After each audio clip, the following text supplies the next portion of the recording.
En este episodio hablaremos de Mateo, una persona que enfrenta una situación doméstica, es decir, personal, de salud o de hábitos, en donde lleva varias semanas durmiendo mal y la intención es intentar descubrir por qué. Empieza anotando todo lo que le pasa en una app de sueños con la esperanza de que los números le den la respuesta completa. Aquí el problema metodológico serán esos datos numéricos que al final no explican todo lo que siente y vamos a ver ese choque entre lo medible y lo no medible. A partir de allí vamos a descubrir que algunas cosas no son directamente medibles y por eso Mateo va a necesitar una herramienta para explicar esa relación entre las cosas medibles, es decir, los datos, y lo no medible, que es su malestar, aquello particular que se gesta dentro de técnicas y más propiamente desde la investigación cualitativa.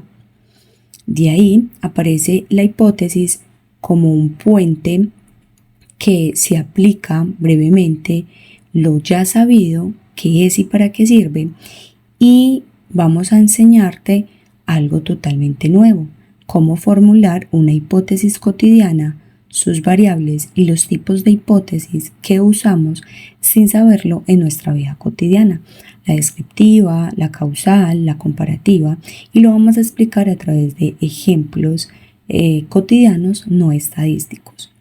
Finalmente, vamos a generar una pregunta que abrirá nuestro próximo episodio. ¿Cómo comprobamos si una hipótesis cotidiana es cierta? Ahora bien, continuemos con la historia de Mateo. Él lleva 23 noches seguidas registrando su sueño en una aplicación.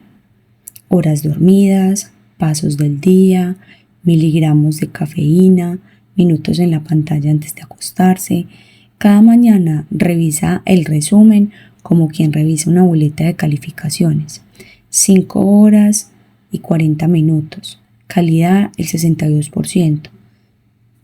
Te despertaste 4 veces. Los números son precisos. Lo que no logra es ser suficientes para Mateo entender el porqué de su insomnio.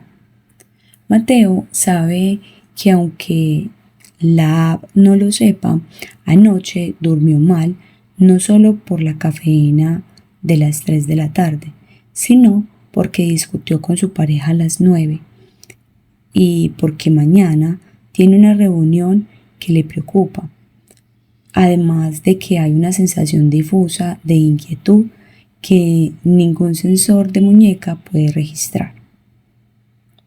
Ahora bien, ¿por qué los datos que sí puedo medir no alcanzan para explicar lo que me está pasando?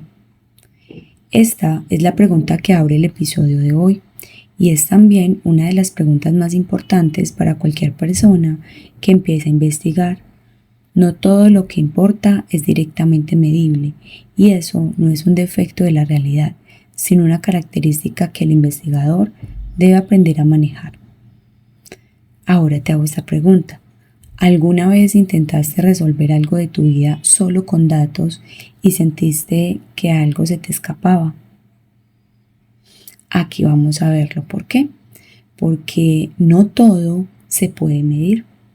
Lo primero es que Mateo descubre, casi sin proponérselo, es que su aplicación de sueño puede registrar conductas, pasos, horarios, frecuencia cardíaca, pero no puede registrar significados, algo que en palabras de Hernández Sampieri y otros investigadores en el año 2014 explican que medir consiste en asignar valores a partir de indicadores observables que sirven de puente con un concepto. El problema de Mateo es que su malestar nocturno no tiene todavía un indicador claro. La ansiedad antes de dormir, la calidad de su relación de pareja, la incertidumbre laboral. Estos son fenómenos reales, pero no se dejan capturar directamente por un sensor. Kellinger y Lied en el año 2002 son claros en este punto. Una variable es una propiedad que puede variar y cuya variación es susceptible de medición. La calidad de esta respuesta va desde la clave que da la última parte de la frase, susceptible de medición. No todo lo que varía en la vida de Mateo cumple con esa condición de inmediato. Algunas experiencias, como la inquietud o el resentimiento acumulado en una discusión, requieren primero ser traducidas, definidas, antes de poder convertirse en algo medible. Esto no significa que esas experiencias no existan para la investigación. Significa que el investigador, antes de medir, necesita una herramienta distinta, una que le permita relacionar lo que observa con lo que puede observar directamente y proponer una explicación provisional sobre esa relación. Y precisamente ahí, sin que Mateo lo busque, empieza a aparecer la necesidad de algo más que los datos. No todo lo que no se puede medir directamente deja de ser real. A veces, simplemente todavía no sabemos cómo nombrarlo. Antes de continuar, piensa en una situación de tu vida cotidiana donde sientes que algo no fluye en un resultado, pero no sabrías cómo medirlo directamente. Tenla presente porque la volveremos a usar más adelante de este episodio. Mateo revisa de nuevo su tabla de sueño y empieza a anotar algo. No tiene un dato que diga ansiedad, pero sí tiene una sospecha. Las noches en que peor durmió coinciden con los días en que tuvo conversaciones tensas con su pareja. Esa sospecha no es un dato, tampoco es una opinión cualquiera, porque está fundamentada en algo que observó repetidamente. Es exactamente lo que en la investigación se conoce como hipótesis, una explicación provisional construida sobre hechos observados que todavía debe ser examinada, tal como nos lo dice Castillo Bautista en el año 2009. Su función no es declarar una verdad, sino orientar la búsqueda, ayudando a decidir qué datos recoger y por qué. Mateo no necesita una clase nueva sobre qué es una hipótesis. Lo que necesita ahora es algo más práctico, cómo se construye una. Pájaro Huertas, en el año 2002, señala que la formulación de cualquier hipótesis debe respetar un requisito sintáctico esencial. Tiene que redactarse como una oración declarativa, con sujeto, verbo y predicado, nunca como una pregunta, deseo o mandato. Una pregunta abre una incertidumbre. Una hipótesis propone una explicación que puede ser verdadera o falsa. Veamos qué pasa si aplicamos esto al caso de Mateo. Su pregunta inicial era ¿por qué duermo mal? Esto identifica el problema, pero no lo explica. Su hipótesis, en cambio, podría redactarse así. Las noches en que Mateo tiene conflictos con su pareja, antes de acostarse, su calidad de sueño disminuye. Esa oración cumple el requisito básico. Afirma algo que puede comprobarse o no. No es una pregunta, no es un deseo, es una explicación provisional lista para ser puesta a prueba. Para convertir cualquier sospecha cotidiana en hipótesis, basta con responder 3 preguntas y unirlas en una sola oración declarativa. ¿Qué observo que cambia? Es decir, la variable que quiero explicar. ¿Qué creo que provoca ese cambio? Es decir, la variable que creo que influye. Y tercero, ¿cómo se relacionan ambas? Aquí aumenta, disminuye, aparece o se asocia con. Una hipótesis no es una corazonada suelta, es una corazonada que aceptó ponerse en una oración que puede equivocarse. Por eso, toda hipótesis necesita identificar con claridad qué está relacionando. Castillo Bautista en el año 2009 explica que una hipótesis pone en relación al menos dos variables, aquella que se considera causa-condición, que sería la variable independiente, y aquella que se presenta como efecto-consecuencia, siendo la variable dependiente. En la hipótesis de Mateo, la variable independiente es el conflicto de pareja antes de dormir, lo que él cree que influye. Y en la variable dependiente estaría la calidad de su sueño, lo que cambia como consecuencia. Aquí aparece algo importante. La variable independiente de Mateo, conflicto de pareja, todavía es demasiado general. Para que la hipótesis sea útil, nos dice Castillo Bautista en el año 2009 que las variables deben tener límites definidos, que cuenta como conflicto, una discusión en voz alta, un silencio incómodo, un mensaje sin responder. Mateo decide acotarlo. Contará como conflicto cualquier intercambio con su pareja que termine en silencio prolongado, en una frase dicha con molestia evidente.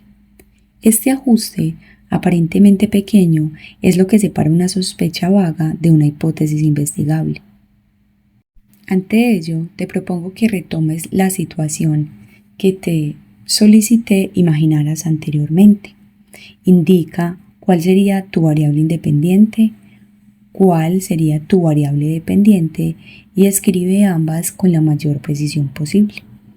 Ahora bien, continuemos con la historia de Mateo. Mateo no es el único que formula hipótesis sin llamarlas así. Castillo Bautista en el año 2009 describe varios tipos de hipótesis según el tipo y relación que establecen entre variables, y es sorprendente cuántos de ellos aparecen en decisiones cotidianas. Primero, las hipótesis descriptivas. Estas solo afirman la presencia de un fenómeno sin explicar su causa. Un ejemplo cotidiano es: duermo mal varias noches a la semana. No explica por qué, solo constata que ocurre. Segundo, la hipótesis de covariación o asociación.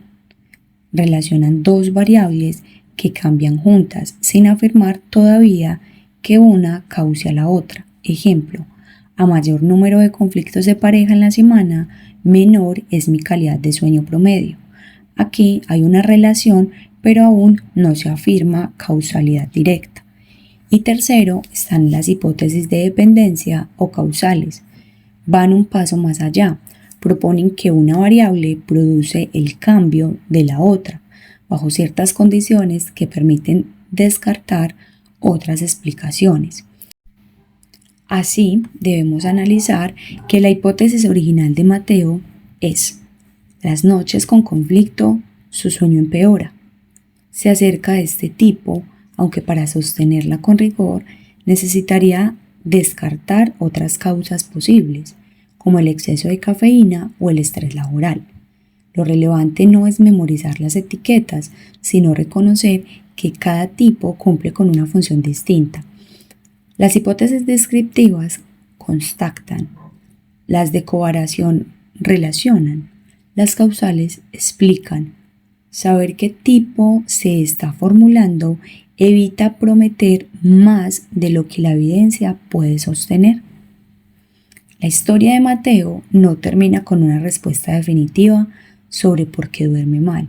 Termina con algo más valioso desde el punto de vista metodológico, una explicación provisional bien formulada con variables claras y un tipo de relación identificado.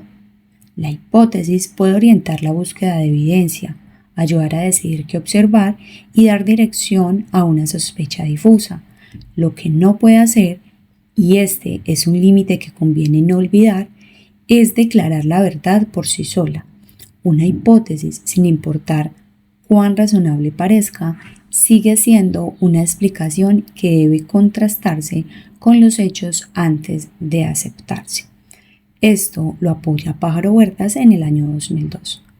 Así, lo que comenzó como una frustración frente a una aplicación que no explicaba su insomnio se convierte para Mateo en una herramienta de pensamiento, una manera de transformar lo que sentía en algo que podía eventualmente examinar.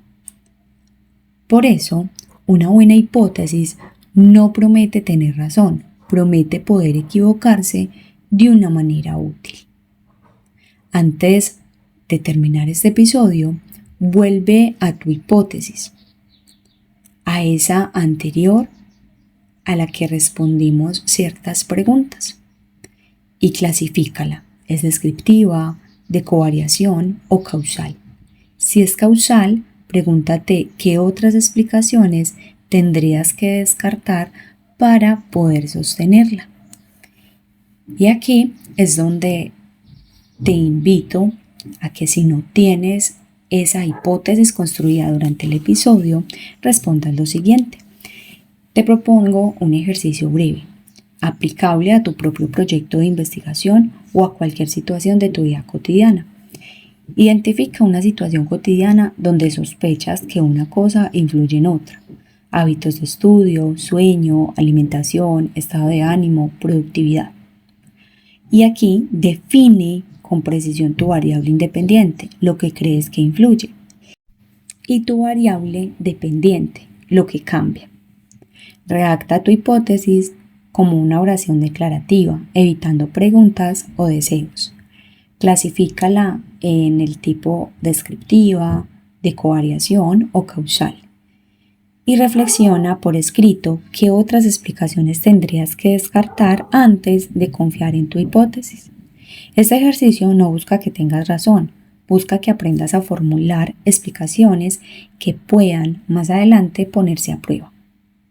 Mateo ya tiene su hipótesis, redactada, con variables claras, clasificada según el tipo de relación que propone, pero queda una pregunta pendiente, la misma que cierra cualquier hipótesis bien formulada. Primero, ¿cómo se sabe si una hipótesis es verdadera o falsa? ¿Qué procedimientos permiten contrastar con la realidad? Esta será la pregunta que abrirá nuestro próximo episodio.